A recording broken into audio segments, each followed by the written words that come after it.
Bueno, vamos a continuar con el punto 4.2 del tema, después de haber visto lo que eran las placas tectónicas. Pues vamos a ver ahora los tipos de límites de placas que hay, es decir, los límites de placas son zonas donde contactan una placa con su vecina. Por ejemplo, este es el límite entre la placa africana y la placa antártica, ¿vale? O este de aquí, a ver que lo señalo mejor así, o este de aquí es el límite entre la placa africana y la placa sudamericana. Bueno, entonces los límites de placa son distintos, ¿vale? Hay tres tipos de límites de placas, dependiendo de si las placas en esa zona, un límite de placas puede ser divergente o constructivo cuando las placas se están alejando, ¿vale? O puede ser convergente si las placas se están acercando. Y el tercer tipo es que las placas no se estén ni alejando ni acercando, sino que se estén deslizando una con respecto a la otra, ¿vale? Como frotándose entre ellas. Entonces, estos son los tres tipos de límites de placas que vamos a ver ahora. El primero, límite constructivo o divergente se llama también, ¿vale? Es aquel en el que las dos placas se están separando, porque entre las dos se está expulsando roca fundida que viene de abajo del manto. Y es lo que ocurre en las dorsales, ¿vale? Todas las dorsales son límites constructivos, ¿vale? Lo que antes estaba señalando, ¿vale? Esa separación entre la placa africana, todo este límite que viene por aquí y que sigue para arriba, todo esto es un límite constructivo o divergente, ¿vale? Eso es límite de dorsal, se están separando las placas por ahí, ¿vale? Todas las dorsales entonces son límites constructivos. ¿Os acordáis de lo que era la dorsal? Espérate que la tengo aquí, ¿vale? Ahí tenéis un trocito de la dorsal del Atlántico que se ve muy bien, ¿de acuerdo?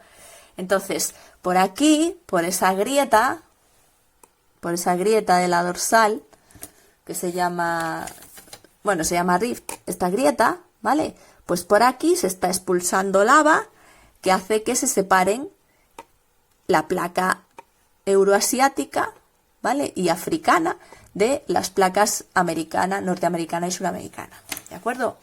Ahí tenéis la dorsal. Bueno, ese sería entonces el límite constructivo. Límite destructivo o convergente se llama también, ¿vale? Porque aquí se acercan las placas, ¿de acuerdo? En el anterior se alejaban. Aquí las placas se acercan hasta que chocan, ¿vale? Y el resultado depende de cómo sean las placas que están chocando. Si choca una placa oceánica con una placa continental, la oceánica se introduce por debajo, ¿vale? Porque se introduce por debajo de la continental la oceánica, porque la oceánica es delgadita y es más densa, entonces tiende a hundirse por debajo de la otra. Y ese proceso se llama subducción, que lo tengo aquí, ¿vale? Fijaros, esto sería la placa oceánica, se está introduciendo por debajo de la placa continental, que es bastante más gruesa. Esta es más fina, ¿vale? Esto es más fino que todo esto, ¿de acuerdo? Entonces, esta se introduce, ¿vale? Y al introducirse, eso es la subducción, a medida que se va hundiendo la placa oceánica debajo de la continental, se empieza a derretir, ¿vale? Aquí en la zona, veis que pone ahí fusión, se empieza a derretir porque alcanza mucha profundidad, porque hay mucha fricción, mucho roce entre las dos placas, es decir, esto no hunde con facilidad, ¿vale? Son placas tectónicas formadas por rocas, no se deslizan fácilmente, entonces hay mucha fricción, mucho calor y además se arrastra parte de agua del océano que está por aquí y eso ayuda a que la placa se derrita. Y entonces se forma magma, se forma roca fundida que sube, ¿vale? Que sube y forma volcanes en la zona, en la placa continental. Entonces, como consecuencia también, es decir, se forman volcanes y además se forman cordilleras, ¿vale? Se forman cordilleras en el borde del continente, ¿vale? Cordilleras en la zona de la placa litosférica continental. Por debajo, o sea, por ella debajo se está metiendo la oceánica, entonces en la placa continental se arruga por esa deformación, se forman cordilleras debido a esa presión de la subducción y también a que se está acumulando aquí magma y se forman volcanes, ¿vale? Entonces tenemos cordilleras, ¿vale? Cordilleras asociadas a límites destructivos. Así se forman las cordilleras de los bordes de los continentes. Por ejemplo, los Andes y las montañas rocosas, ¿vale? Las dos cordilleras que están en América, en el borde de... Bueno, si sabéis un poquito de geografía ya os la enseñé antes, pero bueno, Andes y montañas rocosas. En el borde pacífico de América, ¿vale? A ver.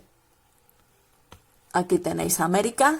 Entonces, todo lo que es la zona del Pacífico de América está lleno de montañas. Esto ya lo dije antes. ¿Por qué? Porque la placa pacífica se está introduciendo por debajo de la placa tanto de Norteamérica como de Sudamérica, ¿vale? Todo este borde de costa de América, el borde del Pacífico, es un borde de subducción, ¿vale? Y por eso se forman montañas muy altas ahí, ¿de acuerdo? Vale. ¿Qué pasa si lo que está chocando son, porque pueden chocar también dos placas oceánicas, ¿vale? La otra combinación posible. Pues en ese caso también se introduce una debajo de la otra, ¿vale? Normalmente, ¿cuál es la que se mete por debajo? Pues la que es más antigua, porque está como más fría y más densa, ¿vale? Entonces, la más antigua se mete por debajo de la más joven. Y también se derrite a la medida que profundiza, ¿vale? Le pasa lo mismo, a medida que profundiza por la fricción, por el calor de interno de la Tierra, porque arrastra agua, se va fundiendo la placa y eso genera que se formen magmas, roca fundida, que aflora arriba en la otra placa, ¿de acuerdo? Y eso es lo que da lugar a un arco de islas volcánicas, ¿de acuerdo? En superficie. Y ejemplos de este caso son los archipiélagos que hay en el Océano Pacífico, el archipiélago de Japón o otras islas del Pacífico, ¿vale? Vamos a ver aquí el mapita que teníamos aquí. Mirad, la placa esta, se ve aquí, la placa del Pacífico. Se está introduciendo por debajo, veis aquí la otra parte, ¿vale? Esto y esto es lo mismo. La Tierra es esférica, eso lo sabemos, ¿no? Bien, entonces, la placa del Pacífico y la Filipina, está aquí, las dos se están introduciendo, están empujando contra la placa euroasiática. Entonces, aquí Japón, que es este archipiélago que está aquí, es el resultado, es un arco de islas volcánicas, es el resultado de que la placa filipina y la del Pacífico se están introduciendo por debajo, ¿vale? De esta parte de litosfera de la placa euroasiática, que es litosfera oceánica también, ¿vale? Y las Filipinas que andan por ahí también. Y las islas estas aleutianas también, ¿vale? La mayor parte de las islas del Pacífico, todas estas por aquí, de Indonesia, todas estas de aquí, son debidas a una subducción en la que una placa oceánica se está metiendo debajo de otra placa oceánica, ¿vale? Forman arcos de islas. Y luego, otra opción, que choquen dos placas continentales, ¿vale? Son las tres opciones que tenemos cuando convergen dos placas. Si converge una oceánica con una continental, pasa esto. Si convergen dos oceánicas, pasa esto. Y si convergen o chocan dos continentales, aquí ninguna puede introducirse por debajo de la otra, ¿vale? Porque las dos son muy gruesas. Entonces chocan a lo bestia, ¿vale? Pero a lo bestia, ese choque, ese proceso se llama abducción. Y es un choque tan bestial que levanta las cordilleras más altas que hay en el planeta. El Himalaya, por ejemplo, se formó así. Sabéis que es la cordillera más alta de la Tierra. El Everest mide 8.800 y pico metros de altura y sigue subiendo su altura cada año, ¿vale? Porque, ¿qué pasa? Que la India la India, vamos a verla aquí, la placa de la India sigue empujando, es decir, sigue colisionando con la placa euroasiática. Entonces todo este borde de aquí está el Himalaya, ¿vale? Sigue aumentando la altura del Himalaya, ¿de acuerdo? Evidentemente son zonas, todas estas en el primer borde, aquí lo que hay es mucha actividad volcánica, ¿vale? En las dorsales. Pero en los bordes destructivos o convergentes hay tanto actividad volcánica como sísmica, ¿vale? También son muy frecuentes los terremotos porque evidentemente al estar rozando y chocando placas, pues eso produce terremotos intensos, ¿vale? El de Nepal, que es en la zona del Himalaya, ocurrió hace no mucho, ¿de acuerdo? Y luego tenemos los límites pasivos, en los que las placas se están deslizando entre sí, ni se alejan ni se acercan, sino que se frotan, ¿vale? Se deslizan. Y como consecuencia, en estos bordes no hay actividad volcánica, ¿vale? Porque no se generan magmas. Pero lo que sí se producen son muchísimos terremotos, ¿vale? Y un ejemplo de límite pasivo es la falla de San Andrés, en California. Os enseño otra vez dónde está en el mapa de las placas. Fijaros, aquí tenéis, esto es la falla de San Andrés, este borde todo de aquí, ¿vale? Esa zona de aquí, las placas del norteamericana y del Pacífico en esta zona ni están chocando ni se están alejando, se están deslizando, ¿vale? Creo que en este sentido, no estoy muy segura, pero creo que esta va hacia arriba y esta va hacia abajo. No, ahora mismo lo dudo, pero bueno, como que se están deslizando entre ellas, ¿vale? Hacen un movimiento de deslizamiento. Y eso, bueno, os enseño cómo es la falla de San Andrés. Fijaros, esa es la falla de San Andrés en vivo y en directo. Es una grieta en el terreno, ¿vale? Aquí tenéis una placa y aquí tenéis la otra, ¿vale? Esta sería una placa, pues imaginaros, no sé exactamente cómo está orientado, pero esto podría ser la placa norteamericana y esta es su vecina, ¿vale? La placa, ¿cuál era? La del Pacífico, ¿de acuerdo? La placa del Pacífico que tiene aquí parte continental, ¿vale?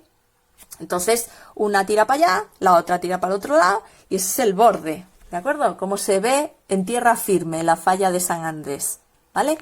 Y quiero que veáis por dónde discurre la falla, porque esto es, fijaros, se mete por San Francisco, la ciudad de California, San Francisco, está prácticamente encima de la falla construida, ¿vale? Y también están Los Ángeles y San Diego, ¿vale?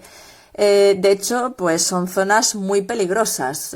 San Francisco ya ha tenido unos cuantos terremotos asociados a la falla de San Andrés, pues bastante catastróficos, y en el futuro pues también los tendrá, evidentemente. Vivir sobre una falla, vivir en San Francisco es vivir sobre la falla de San Andrés y es vivir encima del peligro, básicamente, ¿vale? No fue un buen lugar para construir una ciudad, pero bueno, en fin, de aquellas no se sabían estas cosas y la gente construía ciudades donde les parecía, donde tenían agua, donde tenían disponibilidad de recursos. Bueno, y con eso terminaríamos los tipos de límites de placas. Y para que, como resumen, los movimientos de las placas, estos movimientos que hemos visto, no solo crean cordilleras, también son los responsables de que aparezcan las rocas ígneas, es decir, las rocas que derivan de la solidificación del magma, rocas volcánicas, rocas plutónicas. También son las responsables de que aparezcan rocas metamórficas. Las metamórficas son esas rocas que se forman a partir de cualquier otra roca cuando es sometida a mucha presión, mucha temperatura, pero nunca llegan a fundirse, ¿vale? Y también, gracias a esos movimientos, se crean rocas sedimentarias, porque las rocas, cuando se forman cordilleras, esas cordilleras se desgastan, esos fragmentos desgastados se acumulan y formarán rocas sedimentarias. Y además, esos movimientos también explican las deformaciones que afectan a la superficie terrestre, como los pliegues, las fallas, etcétera, etcétera. Es decir, todos esos movimientos de las placas, que apoya la teoría de la tectónica de placas, explica muchísimas cosas a nivel de geología, ¿vale? Tanto interna incluso como externa. Y lo dejamos aquí. Nos quedaría el último punto, que ya lo vamos a ver en el vídeo siguiente.